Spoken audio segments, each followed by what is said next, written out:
Meus irmãos, bom dia! Que a paz do nosso Senhor e Salvador Jesus Cristo seja com cada um de vocês.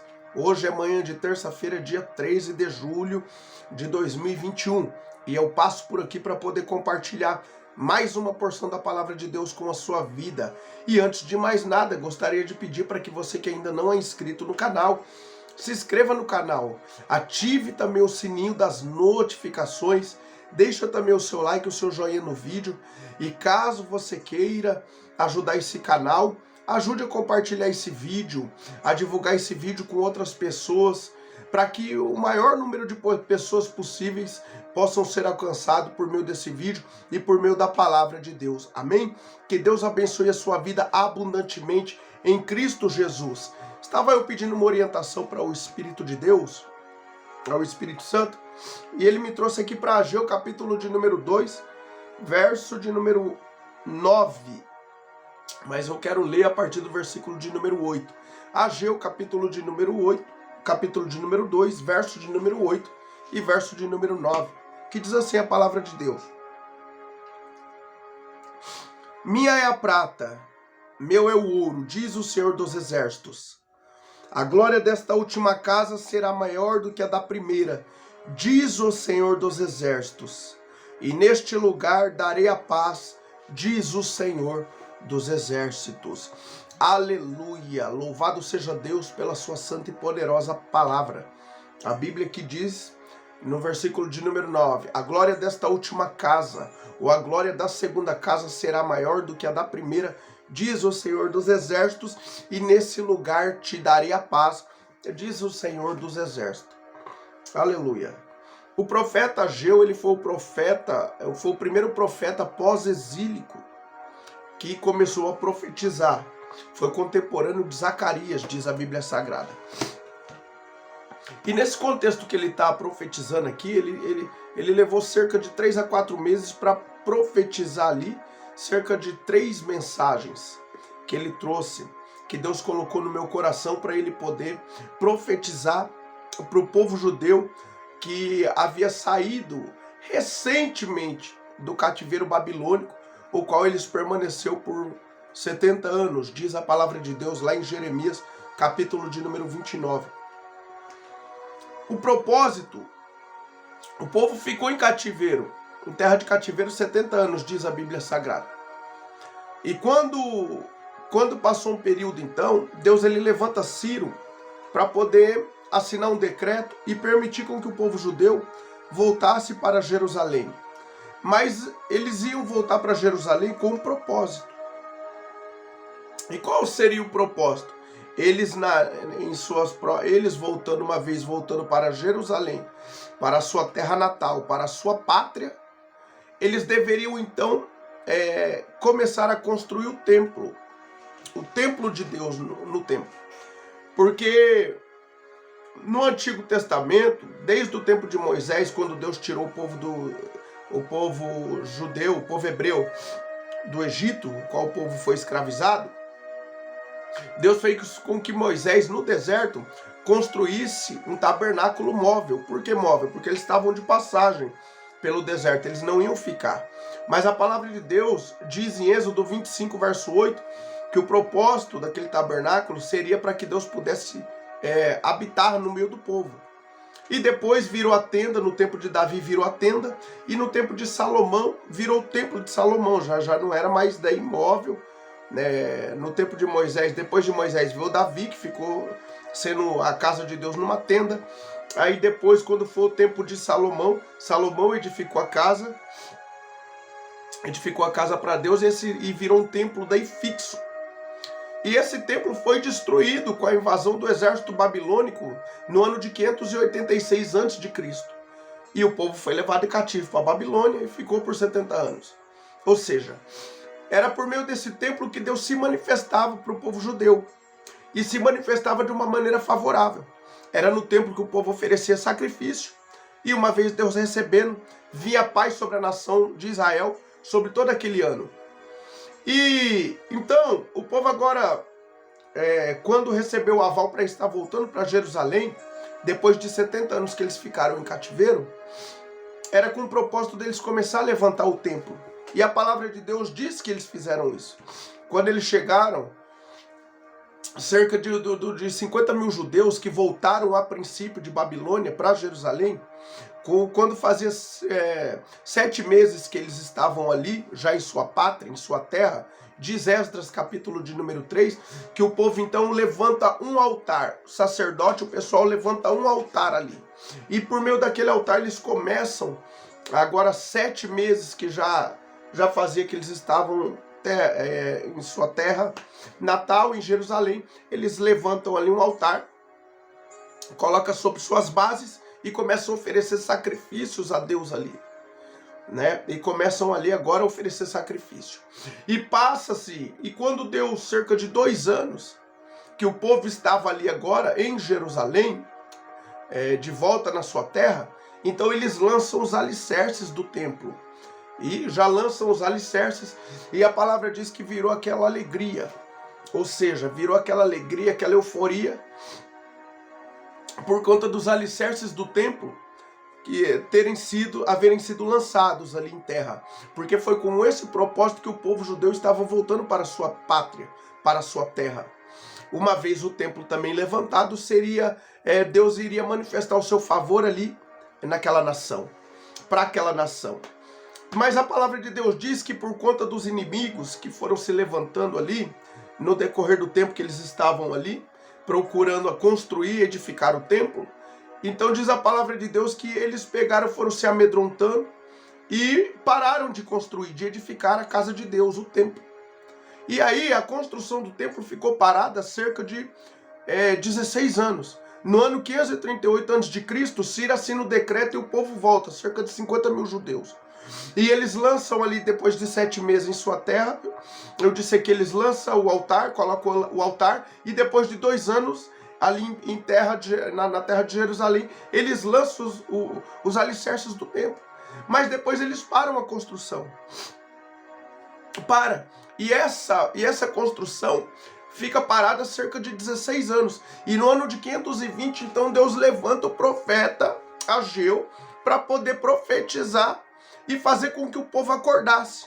E no capítulo de número 1, olha só a mentalidade que o povo estava naquele tempo. O verso de número 2 diz assim, ó: assim fala o Senhor dos Exércitos. Esse povo diz, não veio ainda o tempo o tempo em que a casa do Senhor deve ser edificada. E isso era a mentalidade do povo.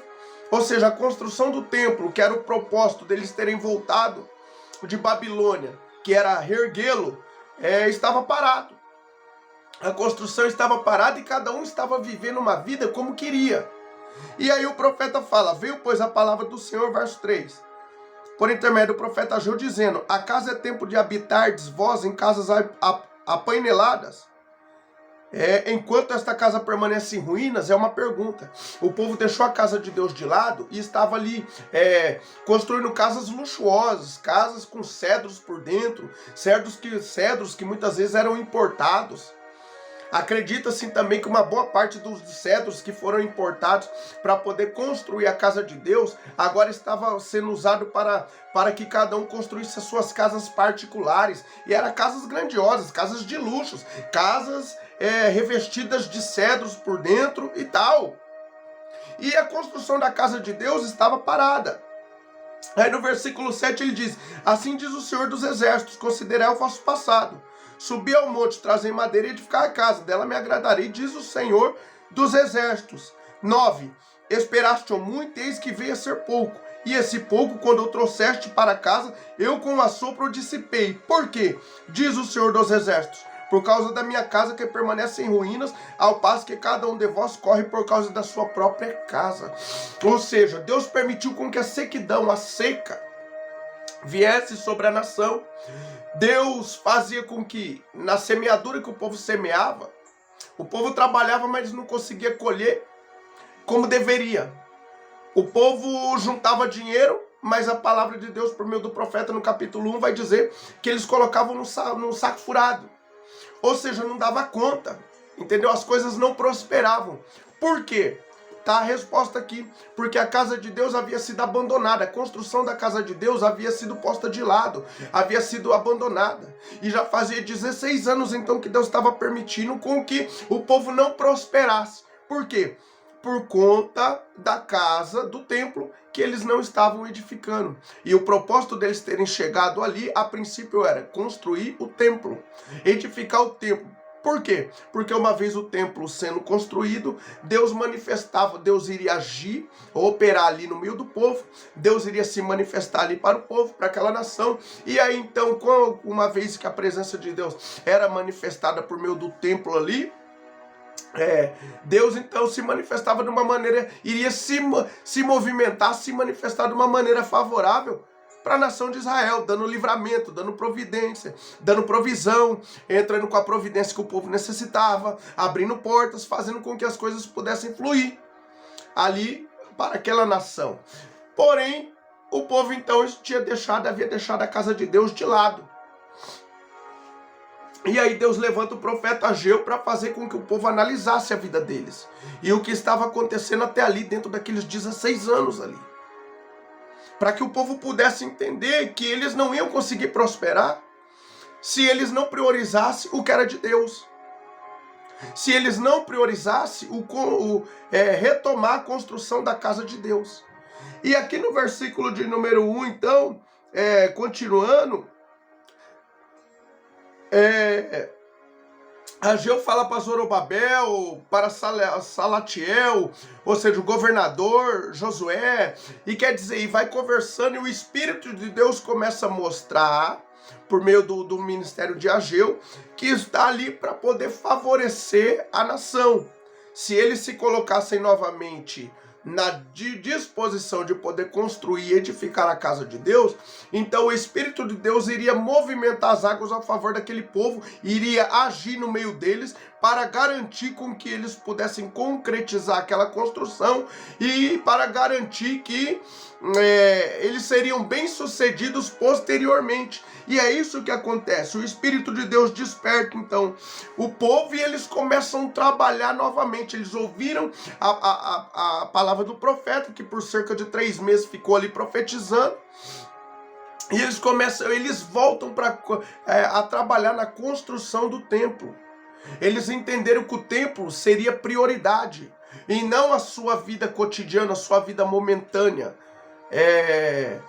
Então aí eles começam a trabalhar. E aí no final, Deus ele fala que na verdade, dele, prata, ouro, pedras preciosas, diamantes, tudo pertence a ele. Toda a providência, a provisão que o povo necessitasse naquele momento ali, é tudo dele. Deus ele tem recursos. Deus ele tem recursos. Ele é o dono dos recursos. Ele é o dono da prata, de todo o ouro. Os recursos vêm dele. Deus estava falando ali para o povo. E no final, Deus ele mostra que a glória daquela última casa seria maior do que a da primeira. Porque é bom lembrar aqui que quando Salomão edificou o templo, foi aquele templo luxuoso, que na verdade causava inveja a qualquer nação na época. E já agora, uma vez que aquele templo foi destruído, esse segundo que estava sendo aqui construído era inferior àquele. Desculpa, gente. Era inferior àquele, nem se comparava com o templo de Salomão. Então, mas é nesse templo que eles consideravam inferior, que Deus estava falando que a glória seria maior do que a do templo de Salomão, a do primeiro templo. E que naquele lugar Deus daria paz. Deus estava dizendo ali para o povo. Deus disse para o povo que dele eram todos os recursos. Que a nação ali naquele tempo não tinha todos os recursos necessários. Mas Deus falando aqui que ele era o dono dos recursos.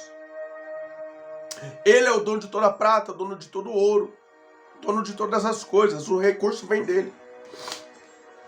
E no final ele fala: a glória da segunda casa será maior do que a da primeira, e nesse lugar darei a paz, diz o Senhor dos Exércitos. O que eu quero dizer com tudo isso? Que Deus estava falando ao meu coração nesta manhã que você tem que priorizar a construção do teu templo, que é a sua vida diante da presença de Deus. Que não vai resolver você e eu ficarmos aí correndo atrás de coisas momentâneas, dando uma maior prioridade para as coisas terrenas e momentâneas, coisas naturais, coisas passageiras, e deixar a casa de Deus, que somos nós, hoje, templo do Espírito Santo, de lado.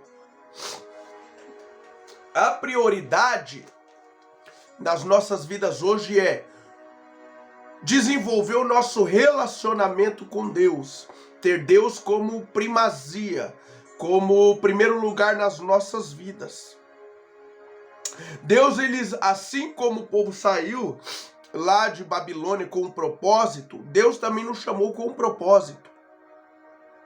Assim como o povo saiu de lá direcionado para construir o templo, levando os recursos necessários para poder edificar o templo, assim também Deus nos chamou para vivermos uma vida em conformidade com o seu querer. E não adianta nós invertermos os valores hoje, porque não vai funcionar, as coisas não irão funcionar para você e nem para mim. Para nós que fomos chamados por Deus e que hoje estamos com a nossa vida entregues nas mãos de Deus, temos que priorizar as coisas que é de Deus. Temos que procurar andar segundo o querer de Deus.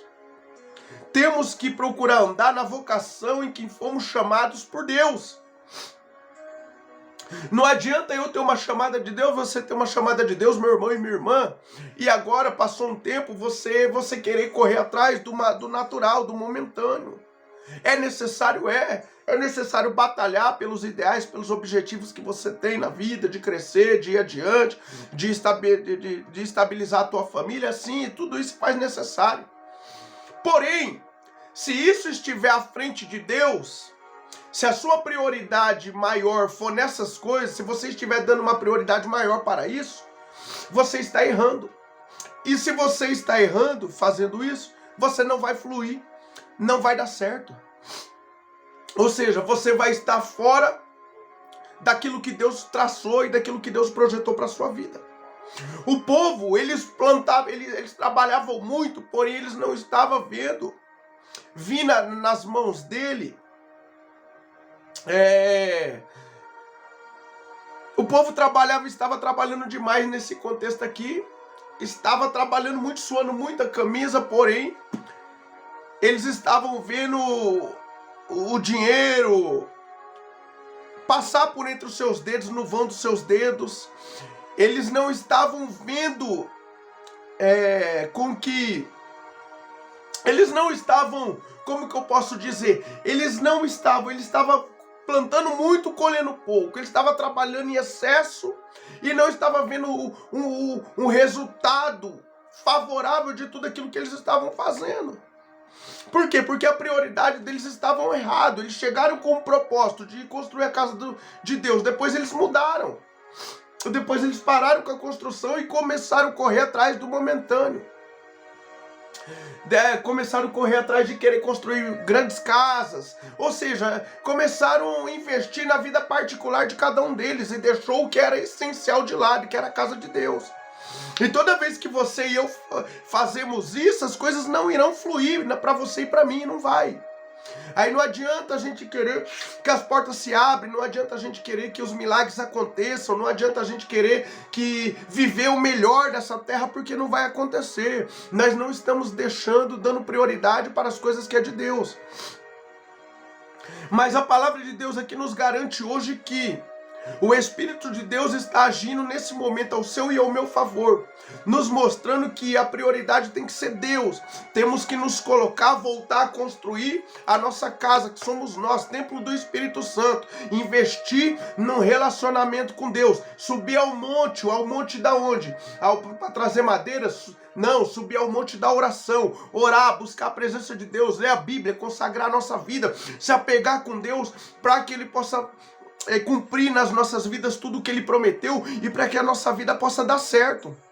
para que nós possamos ter paz em meio ao caos, ter paz em meio à guerra, ter alegria em meio às tristezas.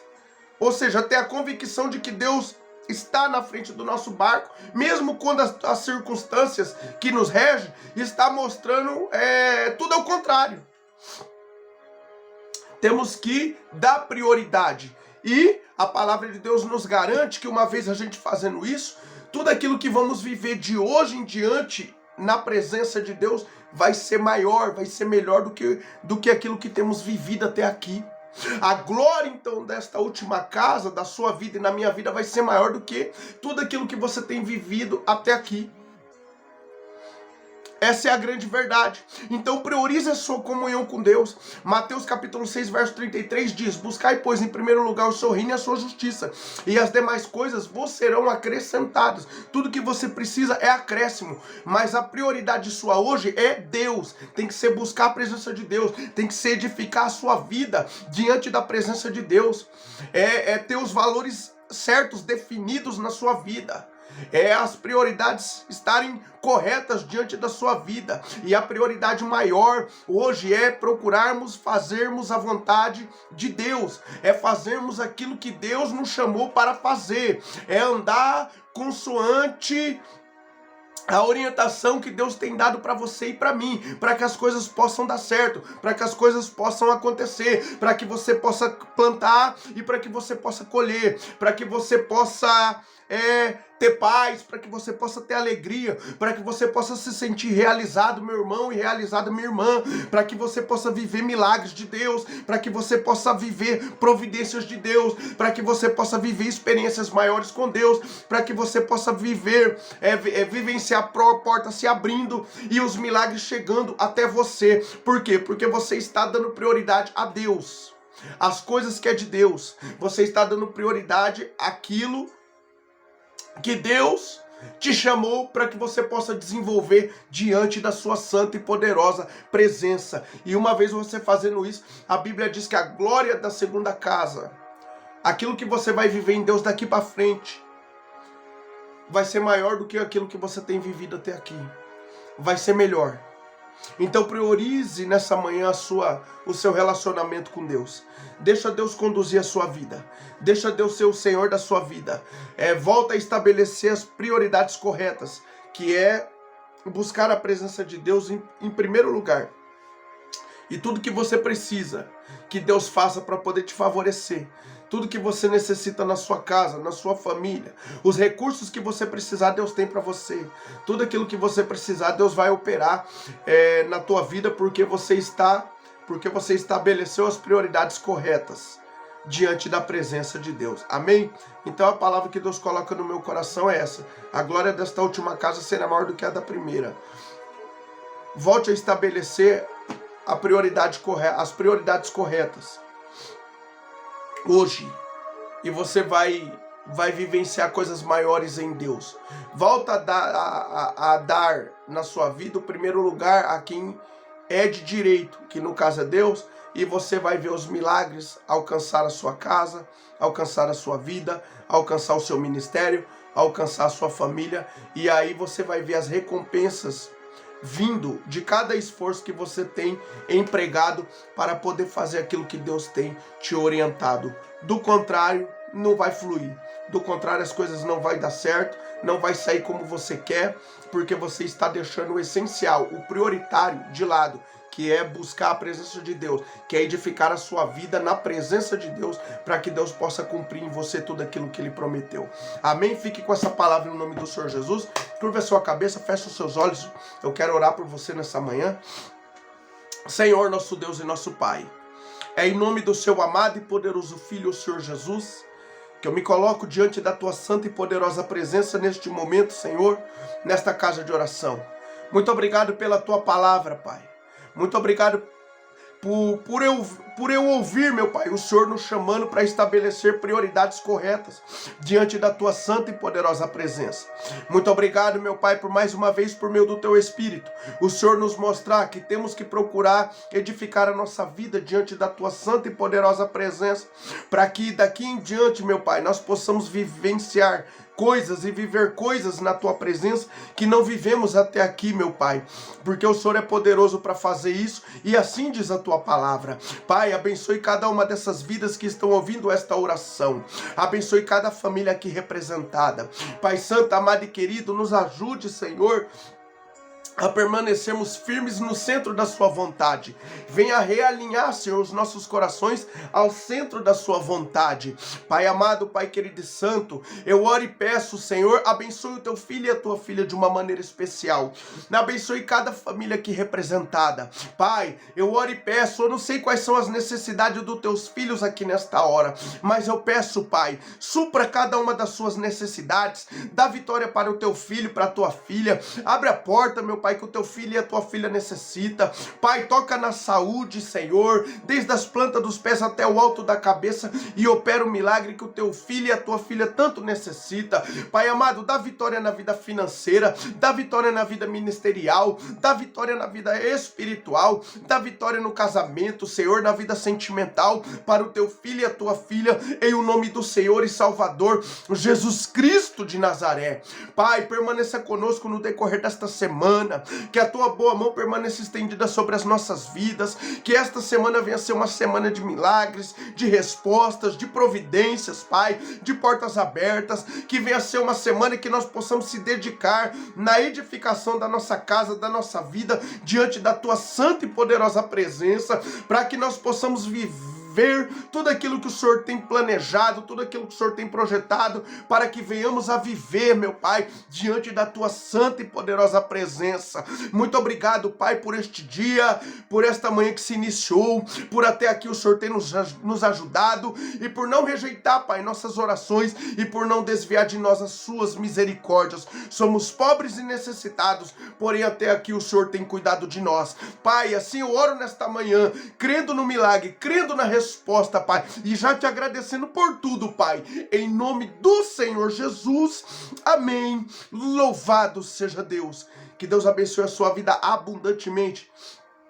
Amanhã, se Deus permitir, estarei aqui com mais um vídeo, com mais uma porção da palavra de Deus para compartilhar com o seu coração. Fiquem todos com Deus, a paz do Senhor.